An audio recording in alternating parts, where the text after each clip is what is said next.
Hello everyone, welcome to Valley Homes on TV. I'm Todd Flesner here along with Debbie Giordano. Hi Todd. Hi, how are you? Good. We get a little rain out there. You know, we've had a El Nino year. It's great to be getting some rain and getting the reservoirs filled up. But you know, we're glad folks have tuned in with us, whether it's a rainy day or a sunny day when they're tuning in. We know that we show up about 5 times a week on here on Channel 26 in Milpitas, so we're glad that you've joined us. And so, Debbie, you've got a guest for us today. I do. It's my pleasure to introduce Edessa Bitbadal. Perfect. I got that. Yay! Yes, you did. Edessa comes to us from the city of Milpitas. She's one of the department heads here, and she's going to talk about the economy in general. For what we've terrific. got. Terrific. Well, great. Welcome, Edessa. It was Thank a you. pleasure to have you with us and find out what's going on in Milpitas, the economy, and how the city is doing with that. Before we jump into that, though, we want to get to learn a little bit more about you. Maybe tell us a little bit about your background, perhaps where you grew up, went to school, and how you got into your field. Sure. I will try not to bore you with the whole history. I actually have attended local high school, Leland High School in San Jose. Oh, okay. So I grew up in that area, and I'm still actually living there. I moved my family back, but that's a different story. I graduated from San Jose State University. I got my undergrad in political science. I wanted to be a lobbyist many, many moons ago, and I quickly realized that that's not what I want to do. I started working for City of San Jose. I've worked for elected officials, so I have a lot of respect for the kind of work that policymakers do, and got to see firsthand how much work it takes to develop policy and bring it forward. And then I worked for the City of San Jose's redevelopment agency. It was the largest redevelopment agency in the state of California. I managed many programs such as childcare programs, but facade improvement programs. I was a project manager, construction project manager, and business and retention and attraction program as well with the City of San Jose's redevelopment agency. As you know, it was quite a large agency and did quite a bit in downtown area, and I was very proud of the work I did. I was with them for about 8 years.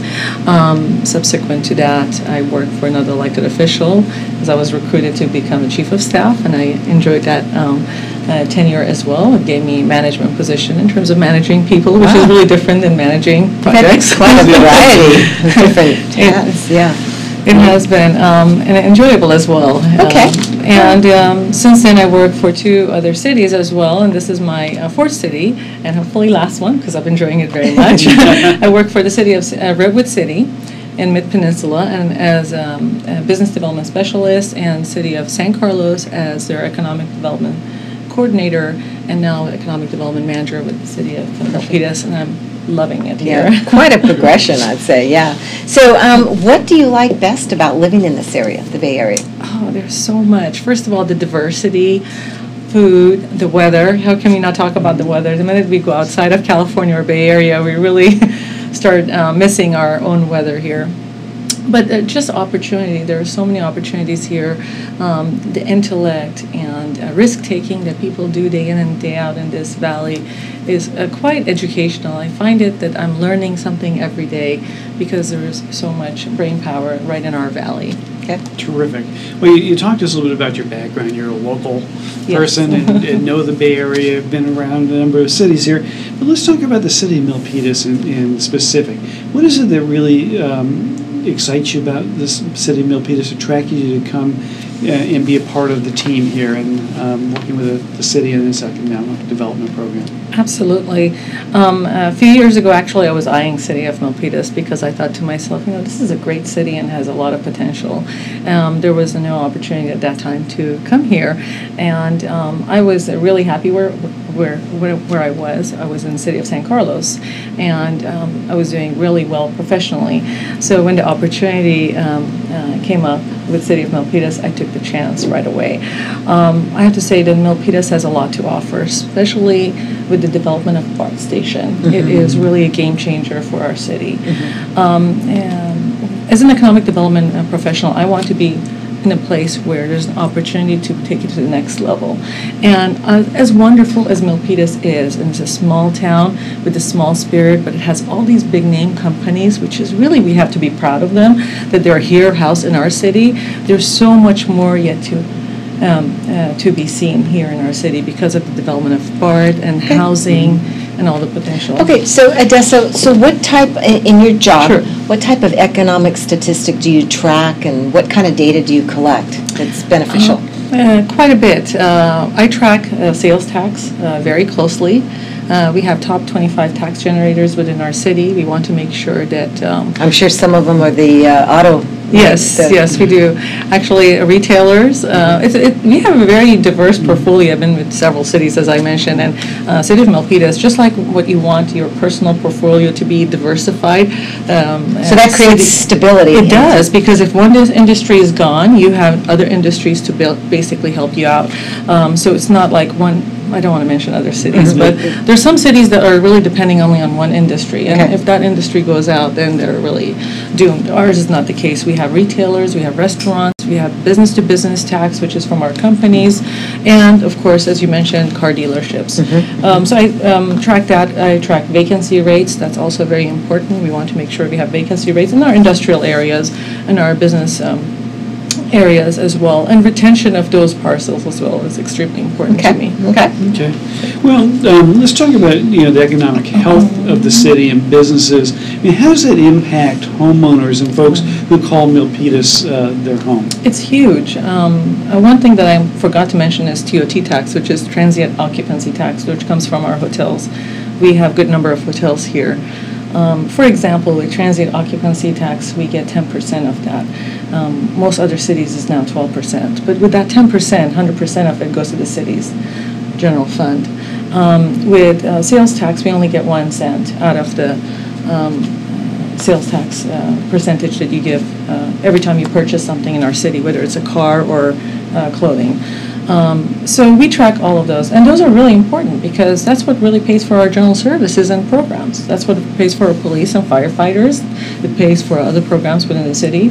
So the health and economic well-being of those companies, restaurants, and retailers, such as the Great Mall, it has direct effect and positive, and it can have negative effect. If your sales tax goes down, it hits the city's budget, and then the city really looks into budget cuts. So it really affects residents directly. Okay, so the Chamber of Commerce, Yes. do you, are you play a role with that chamber? Or Absolutely. What do you do with that? I am a big believer in partnerships. I built partnerships with our Chamber of Commerce. I have monthly meetings actually with the CEO, Liz Ainsworth, and attend the breakfasts on a monthly basis. And we communicate and partner on events. As a matter of fact, I even volunteered for the International Barbecue last year. I'm going to volunteer again this year. But we interchange a lot of information, and we always tell each other that we need to really be part of one team. And with the Super Bowl, we partnered in terms of giving away a ticket, so that was a really great partnership as well. So, but it's Chamber of Commerce plays a huge role because it really works with smaller businesses within our city.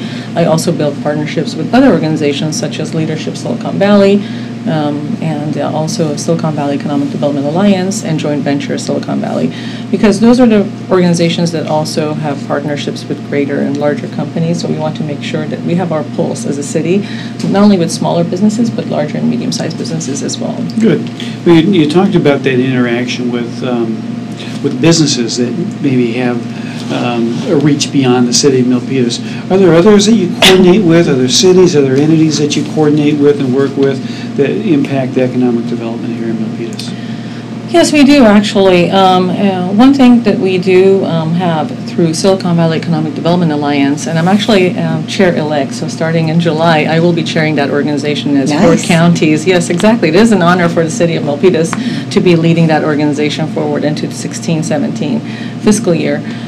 We have a pact that we do not poach from each other. Basically, I do not go to another city and steal their company, and they don't do the same. As a matter of fact, if there's a company that's leaving, we just basically, as a courtesy, let them know. it looks like this company is coming to us. What are your thoughts? So that's what we do in terms of our partnership, because we have found regionally it's not beneficial. If I steal from, let's say, next door neighbor, and they come to us and steal from us, it just doesn't build really good regional partnership. We want to advance the region. I wish we'd have that code of ethics in our real estate industry, mortgage brokers, and real estate professionals, but that's very admirable. It is. So We do help expand, and that's a different story. And we do have room to grow here in Milpitas. So did we say the word Super Bowl? Did I hear you? No, not all you did. Let's get into it. We just, we recently, Yes. had the city participate in that program. Tell us how that went, maybe how it was born, how did I think that was kind of your brainchild, if I understand, and then what were the economic benefits of that? Thank you. Since I worked here in the city of Milpitas, to me it's like a flower. The more petals you remove, the prettier it gets and smells better. And as I've learned about our city, we have so many great facilities, entertainment venues. It is really a tourism area with our golf courses and our winery. So I thought Super Bowl is going to be a great opportunity to introduce City of Milpitas, not just as a bastion of companies such as Cisco's and KLA Tencor, but somewhere where people can actually come and enjoy. With that, I came to the City Council. Well, actually, I developed a committee before coming to the City Council because I do believe in partnership. Even though if something's my idea, I believe in making sure I'm listening to everyone within the community. So when I did form the Milpitas Super Bowl Super Community, actually it was Milpitas Super Community, I invited hotel managers, restaurant owners, Chamber of Commerce, and our Economic Development Commission. We have a very active Economic Development Commission within our city that advises the City Council. And I asked them basically, I didn't come to them and telling them this is what I want to do. I asked them, what can we do as a city to benefit you? And with that, we had a lot of ideas. We had 21 ideas. We knew we couldn't do all of them. So we pared them down to the most doable and financially feasible for the city's budget. With that, with really it's really extremely modest budget of $35,000, we were able to, launch a video commercial on CBS during Super Bowl weekend. Actually, it was quite amazing. Wow. They played it on the week of Super Bowl.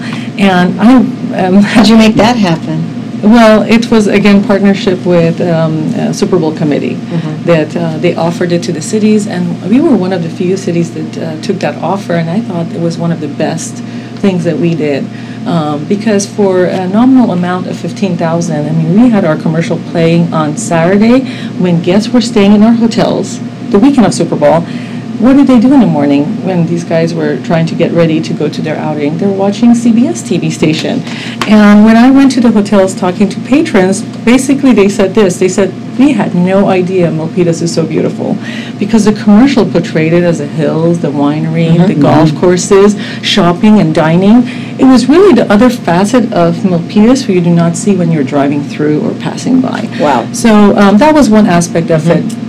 The other one was the drawing, which was the social media, a Twitter campaign. We called it #ShopMilpitas50. It was quite exciting. We were very limited as to what kind of language we can use because of the trademarks with NFL and Super Bowl, so we can never use the word Super Bowl, but now I am talking about it. Now that's over, I can talk about it all. But it was quite amazing. We had a lot of advertisement on papers, newspapers, interviews, radios. Basically, when I did the cost-benefit analysis, we covered every medium of advertisement for that, and we got the name Milpitas out. People had to go, actually, this is how the game was played. They had to go to a business in our city, take a picture of themselves in front of the business because I didn't want them to do it just stock pictures. And then they had to name the business, then they're promoting that business and #ShopMilpitas50. That way they're not only promoting the name of Milpitas, but they're promoting that business. What a great idea. Thank you. It was really fun. We had a really good time, and as you recall, we had a great party to celebrate it as well. Other than those as well, we had a lot of different programs, but another one that we had, and this came from hotel owners, was to have a shuttle within our city to transfer people from our hotels to our restaurants and VTA station and also Great Mall, because we want to make sure that they're not going to be adding to the traffic that people are in, residents would be feeling. So we want to make sure that we're moving people within our city. Everybody was asking me if I'm going to take them outside of the city. I said, no, that's not the purpose of it. I want them to spend their tax dollars right here. Right. Well, good. So, I mean, oftentimes when you hear about, an event like the Super Bowl or other large events coming to an area, people talk about the economic impact that has. And so it's great to hear a little bit about some of the stuff, the things that went on behind that, the effort. How do you then come back and measure or be able to put, a handle on what that really meant then to the city? Is there a way to put dollars and cents to it? Absolutely. We have, I'm actually in the process right now of interviewing those who were involved. But I did interview them throughout the process too. As an example, Big Dog Winery that is right outside of our city border, but we consider it Milpitas, and they consider themselves as part of Milpitas. They told me that people came to their winery, they had no idea it existed. Wow. And because of the commercial, they got people going to their winery. Wow. And that, to me, by itself, is one form of gauging success of a program. The other gauge is for TOT taxes from hotels, which I will gauge as well, and interview with hotel managers, because we want to learn the good and the bad, and we want to make sure that whatever that was not working, we're going to improve it. Well, I understand some of the hotel rooms were going upwards to $700 or $800. Yes, is that correct? They had done really well. We believe that maybe the occupancy rate did not go as high as we wanted it, but it made up by the rate per day. Right. So we believe that the hotels did really well. And talking to the managers, they had really good experience. What is great about NFL travelers is when they travel, they like to spend money. And I'm thinking about 5 years from now when we're vying for the next Super Bowl, Santa Clara Stadium, Levi Stadium, the kind of programs that I'm going to put together, and hopefully by that time we'll have some of our future developments fully developed, such as the district right across from the Great Mall. Hopefully we'll have new breweries and restaurants there where I can bring people to it. I can tell you get pretty excited about it. No, it's a good thing. Todd and I are going, wow. Okay. So you want to hit the next question, Todd? Before we get the news. I was going to ask you about other things that are going on, that you're working on, but I can tell you've got a lot of energy, a lot of stuff happening. Our show's not that long. Sorry, I'm excited about the city. Let's flip over to, okay, so we've got the positive thing, we've got all the attributes there. Talk to me about some challenges. What do you see? Crystal ball, what are the challenges in the future? Well, I'm extremely excited about BART coming to our city, which is very exciting, and the housing that has been slated to be developed at the Taft area transit area specific plan. It's going to be a great addition to that area as well. So that is very exciting. We're developing, of course, 127,000 square feet of retail and commercial space right there, as I was discussing. What really worries me into the future, if I had the crystal ball, is further development of our commercial spaces, industrial spaces, not commercial, our industrial spaces into non-industrial developments, whether it's assembly uses, schools, or further housing. And the reason is because we have limited number of industrial land, and economy is booming. And if we want to attract those companies to come to our city, we really need to have the space, and we need to remain competitive. Sometimes you just have to hold on to that one stock option or that one investment that you have, because you know it's going to pay off in the future. And I believe our industrial lands are those. Those are the ones that are going to really eventually pay off. Yeah. And by having our industrial lands, we're able to have really great an economy in our restaurant business, because most of those who are patronizing our restaurants are employees of those companies. Good. So that would be my biggest worry and biggest challenge, and that's something I'm going to be working very hard on. Good. So let's say someone's interested in bringing their business here to Milpitas. They want to do some exploration of that. What's the best way for them to go about that, to get more information about the business climate here in Milpitas? Absolutely, they can contact me directly. I have You very wanna open give door. that information, your email? Yes, it's a long email. My phone number is 586-3052. That is my direct line, so anyone can really call my office directly, and I'm always welcoming people who come to the door, come to the city manager's office. They ask to meet with me. If I don't have an appointment right away, I meet with them. I do not hesitate.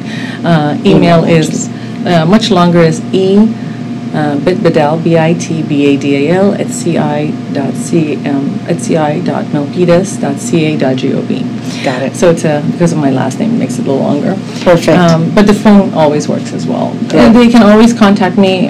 What I do is also I work with property owners, developers, to help them navigate the process. But I do the same with smaller businesses. It's not just for larger businesses. As a matter of fact, we have a project tomorrow where I have put together a meeting with a hotel developer who's coming to our city. I'm very excited about that, coming out of state, and we're meeting with all the department heads to let him know what is the process and what he needs to do in order to expedite his process. Wonderful. Sure. Well, it's been a pleasure. Oh, thank Just you. a total pleasure having Really, I you. had a great time. I guess I could have talked longer. Well, no, it's great to have you and your enthusiasm for I'm very Milpitas excited. Yeah. and promoting the city and in our businesses here. So Great. thanks for being our guest. Absolutely. As someone who's worked for 4 different cities, this is a wonderful city. We should be proud not only to live here, for those who are living here, but to work here. So thank you Great. for the opportunity. Thank you very much. Thank you.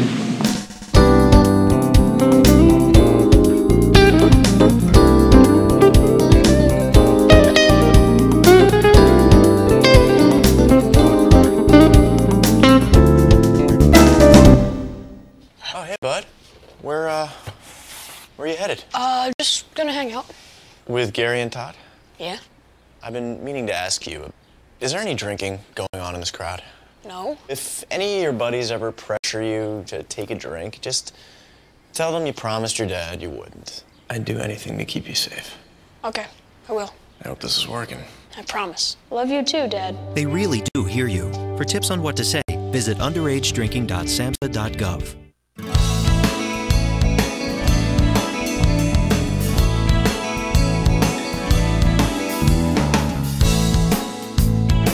Here we go. Welcome back, everyone, to Valley Homes on TV. Todd Flesner here along with Debbie and Giordano. Yes, hello. Hi, and we're going to do a little quick wrap-up here on what's happening in the real estate world. I've got some multiple listing numbers, but before I do Yeah. that, maybe a minute with folks, where we are with interest rates and maybe the general outlook right now. Yeah, interest rates continue to be just above their historic lows. So we've been in a prolonged low interest rate environment. Federal Reserve continues to take a look at the broader economy. And really internationally, what's happening in terms of tug of war.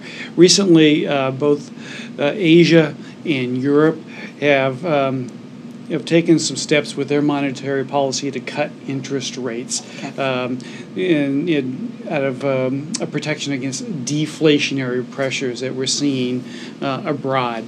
And so we're going to keep a close eye on that. Our Federal Reserve recently increased interest rates.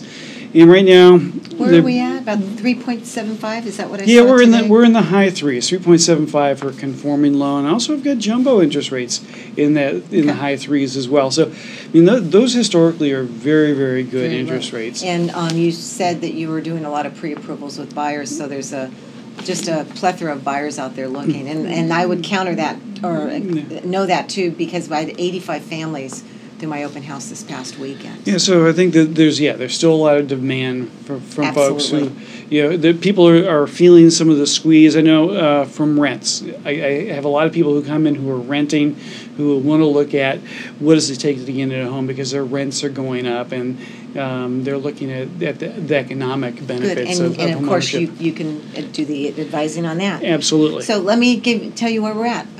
Let's look at February 2015 statistics. Single-family homes in Milpitas, the average price was $799,000, and the median price was $767,000, and we've jumped almost up $100,000. So February 2016, we have $864,000 for an average price and $863,000 for a median price, and I would agree with that. In fact, what I think we'll be seeing in the next couple months is even an uptick even from that, which is astounding. But Well, and you're probably seeing the multiple offers. Still the multiple offers, yeah. And that's what my clients are experiencing as well. Right. Okay, and condo townhome continues to rise. February 2015, average price $672,000, median price $633,000. And oh boy, was I wrong about that. February 2016, average price $606,000, median price $592,000. Interesting. So, and again, they kind of shift and go up and down a little bit, but what I'm seeing is the single-family detached homes are really taking a stride forward, and the condominium market maybe just flattening out just a little bit. Plateau. Yeah. Well, we'd seen a real increase in the last year or two in that condo market, right? We did. And so we probably are hitting a plateau, you think, with prices? We might be, yeah. Okay. And we'll have to watch that and see where we go in that in the next couple months. So we'll Okay. let folks know. Anyway, thank you again for watching Valley Homes on TV. Todd, quickly, your contact information? Cell phone, 408-921-0669. That's a great way to get a hold of me. And Deb? And email address, if you want to have a question on the show, or actually, would you like to be a guest on our show? You can email me at giordanodj@aol.com. Thank you very much for watching Valley Homes on TV. We'll see you next time.